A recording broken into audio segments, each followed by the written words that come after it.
All right, I want to take a second to show you my press and kind of how I built it. It's a little bit over-engineered and it's not perfect, but it seems to work really good as far as getting things pressed in quick. I've got a holster in there now, cooling.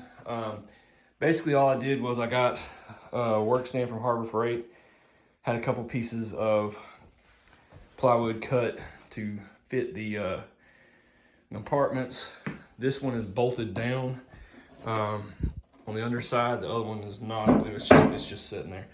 And then this is a Harbor Freight quick release wood clamp. So you click this and the whole thing will release.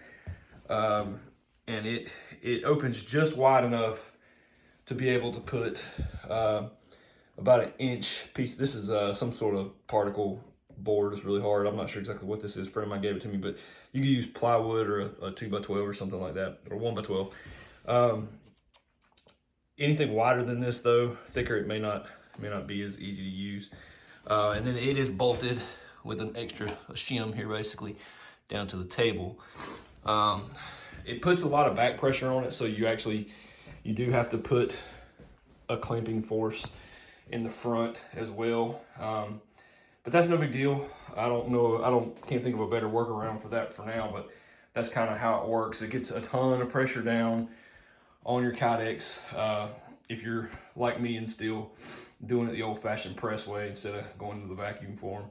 So I hope this helps. If you have any questions, just let me know. I'll be glad to help you best I can.